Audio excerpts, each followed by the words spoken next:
적자가 이어지고 있습니다. 원가 대비 요금 현실화율이 낮은 게 문제인데 3년째 요금을 계속 올리고 있지만 적자 현실은 나아지지 않고 있습니다. 인력난이 계속되는 속초 명태 가공업체에 외국인 계절 근로자가 처음 들어와 일손의 보탬이 되고 있습니다. 태백시에 지역 소식을 전할 마을 라디오 방송국이 생겨 시험 방송을 시작했습니다. 강원도 부지사가 영동권 제2청사 건립 전까지 매월 한 차례 이상 한동의 본부로 출근합니다. 안녕하십니까. 뉴스데스크 강원입니다. 강릉시가 요금 현실화율을 높이겠다며 2021년 조례를 개정해 올해까지 3년 연속 상하수도 요금을 10%씩 올리고 있습니다. 하지만 여전히 현실화율이 높아지지 않아 요금을 더 올려야 할지, 어려운 경제 여건을 고려해 그만 올려야 할지 고민에 빠졌습니다. 김인성 기자입니다. 강릉에서 식당을 운영하는 김경자 씨가 점심 영업을 마치고 설거지를 합니다. 최근 많이 오른 수돗물값 때문에 조금이라도 물을 아껴 쓰고 있습니다. 아유, 힘들지요. 요새 뭐든지 안 비싼 게 없는데 다들 식사가 그런데 물인단에 아끼고 전기인단에 조금씩 아껴야지 그래도 살지. 서민들 살기는 갈수록 점점 더 힘들어지는 것 같아요. 강릉시는 지난 2021년 6월 강릉시 상수도 급수 조례와 강릉시 하수도 요금 조례를 개정해 그해 7월부터 올해까지 해마다 10%씩 요금을 올리고 있습니다. 한 달에 20톤 이하를 쓰는 가정용은 2021년 6월 톤당 556원에서 올해는 740원으로 100톤 이하를 쓰는 식당 등 일반용은 1,019원에서 올해 1,356원으로 올랐고 목욕탕용, 산업용 상하수도 요금도 사용량에 따라 비슷한 비율로 올랐습니다. 강릉시가 당시 조례를 개정했던 이유는 수도요금 현실화율을 높이겠다는 것. 요금 현실화율은 원가를 요금으로 나눈 비율인데 상수관 교체나 시설비 등이 커질수록 낮아지며 100%보다 낮으면 적자를 보면서 물을 공급하고 있다는 뜻입니다. 2021년 기준으로 속초 82%, 강릉 71%, 동해 59%, 양양 48%, 삼척과 고성 43%, 정선 39%, 태백 30% 수준입니다. 현실화율을 높이려면 요금을 올려야 하는데 지자체마다 낡은 상수관 정비 등의 사업이 해마다 수백억 원씩 시행돼 요금을 올리지 않으면 현실화율은 계속 낮아질 수밖에 없는 겁니다. 현실화율이 낮은 시군들은 예산을 수도요금으로 전용해 적자를 메우다 보니 현실화율을 높여야 하는데 가파른 물가 상승과 시민들의 반발을 고려하면 어려운 문제입니다. 저희 수요자분들, 시민분들의 부담 능력과 또 그리고 저희가 공급하는 서비스에 대한 이제 가치 인식 부분이 저희가 적절한 그 상황에서 적절한 이제 요금을 현실화를 찾아야 되는 그런 고민이 있습니다. 하지만 지금 당장 요금을 올리지 않아도 시민들의 세금으로 메워야 해 결국 언젠간 다시 요금을 인상해 현실화율을 높일 수밖에 없는 실정입니다. MBC 뉴스 김인성입니다. 일손이 크게 부족한 지역에서는 가공업체마저 근로자를 구하지 못해 애를 먹고 있습니다. 속초에서도 지역 특산물의 하나인 명태 가공업체들이 만성적인 인력난에 시달리고 있었는데 법무부의 승인으로 처음으로 외국인 계절 근로자들이 배치됐습니다. 박은지 기자입니다.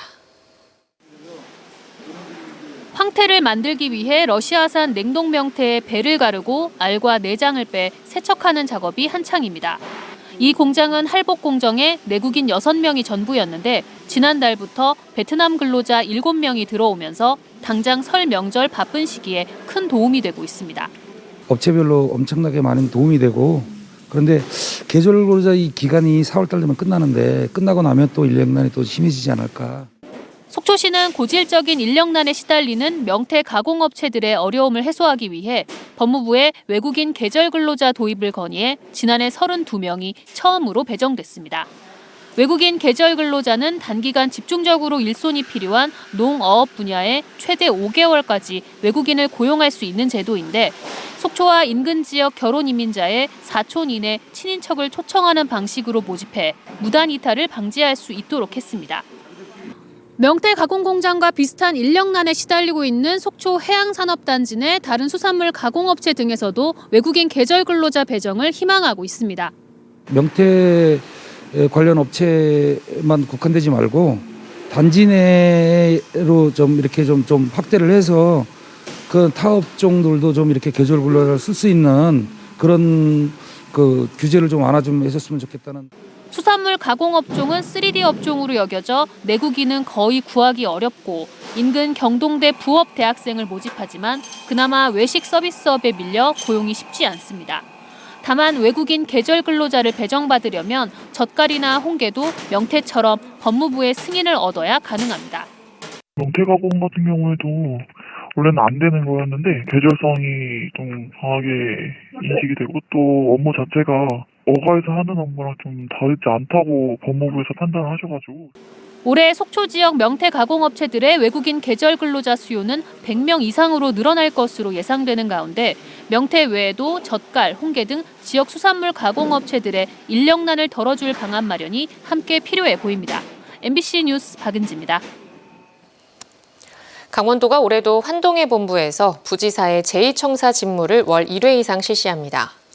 정광열 강원도 경제부지사는 오늘 환동해 본부로 출근해 동해시로 이동한 뒤 강원도 수출기업 간담회와 동해시 수소산업 활성화 간담회 등을 진행했습니다.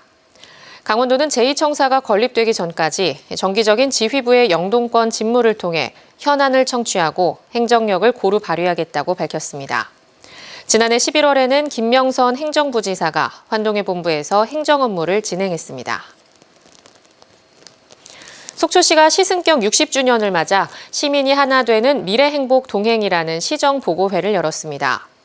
보고회에는 시민 550여 명이 참석한 가운데 식전 공연과 시승격 60주년 기념 영상 상영, 지난해 시정 성과 공유와 올해 시정 운영 계획, 속초 미래 100년의 약속 선포식 등이 열렸습니다.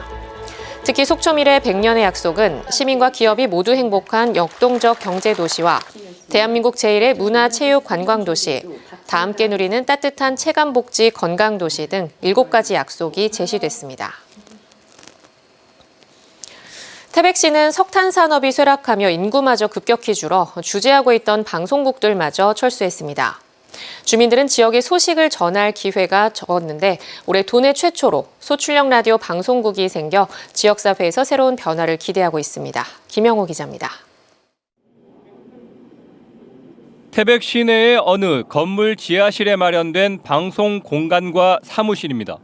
진행자들과 출연자들이 진행 원고를 읽고 음향 기계를 점검하며 방송 준비를 하고 있습니다. 여기는 태백 FM 100.5MHz입니다. 이곳은 지난 2021년 방송통신위원회로부터 공동체 라디오 방송으로 허가를 받은 태백 FM 라디오 방송국입니다. 공동체 라디오는 소규모 지역을 방송 권역으로 하는데 전국적으로 7곳이 운영 중이고 도내에서는 태백과 영월을 포함해 전국 20곳이 신규 허가를 받아 개국을 준비하고 있습니다. 태백 공동체 라디오는 개국 준비를 끝내고 도내에서 처음으로 시험 방송을 하고 있습니다. 태백역 근처에 있는 이곳 라디오 방송국에서부터 반경 10km 안에서 태백 FM 라디오 방송을 들을 수 있습니다. 마을 라디오 방송은 아직 지역 주민들에게는 잘 알려지지 않았지만 주민들은 방송국이 생겼다는 말에 기대감을 나타냈습니다. KBS 방송국만 없어졌다가 새로 방송국이 생기니까 지역 홍보도 되고 좋죠. 소출력 태백 FM 라디오 방송은 오는 3월에 정식 개국해 저녁 시간대를 주 방송 시간으로 잡고 있습니다.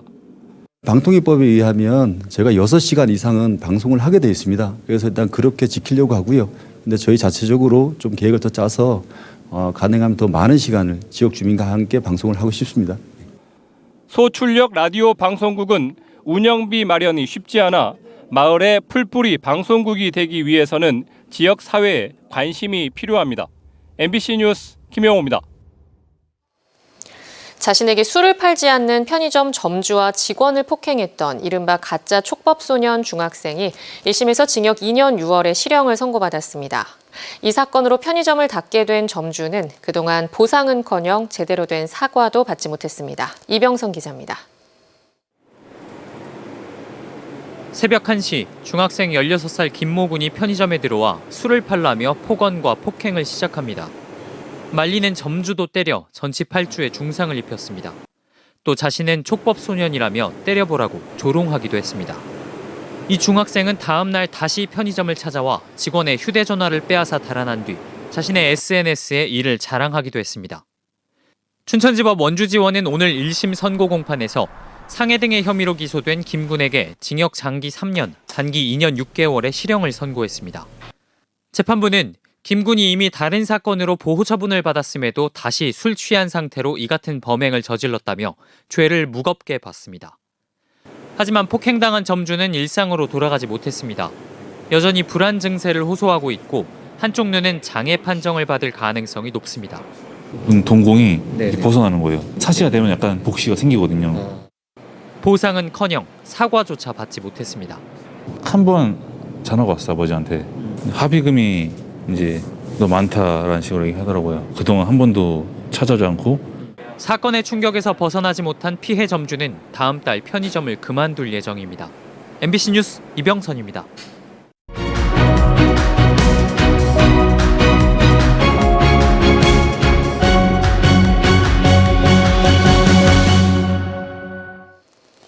강원도 환동해본부가 청사본부에서 오늘 해양수산 시책 관련 설명회를 열었습니다. 환동해본부는 올해 1,744억 원을 투입해 자원 조성과 항만, 어촌 어항, 복지 어촌, 여행 레저 등 161개 사업을 추진하며 K언어 클러스터와 연안 항만 방제 연구센터 건립, 국제 크루즈 관광 등 3대 주요 핵심 사업을 지속적으로 진행하겠다고 밝혔습니다. 특히 동해신안 개발에 366억 원을 비롯해 국가 어항 개발 259억 원 등 6개 국책 사업에는 976억 원을 순차적으로 투입합니다. 강원도 내 초등학교 예비 소집에 불참한 아동 4명의 소재가 아직 확인되지 않은 것으로 나타났습니다.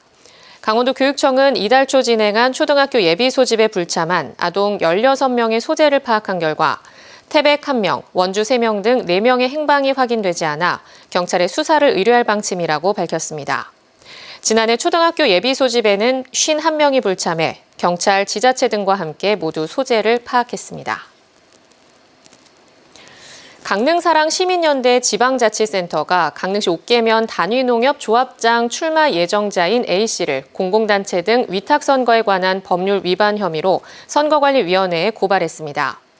시민단체는 A씨가 지난해 10월 다수의 조합원이 포함된 마을 주민 관광에 현금 30만 원을 기부했고 12월에는 옥계 지역 노인회 회원들이 청와대와 경복궁을 관광할 때 경비 500만 원을 제공했다며 고발 이유를 설명했습니다. 이에 대해 A씨는 현금 30만 원을 기부한 사실은 없고 청와대 여행 경비 500만 원은 선거관리위원회의 자문을 받아 정식 회의를 거쳐 지원한 것으로 위탁선거법 위반이 아니라고 해명했습니다. 강원뉴스 마칩니다. 시청해주신 여러분 고맙습니다.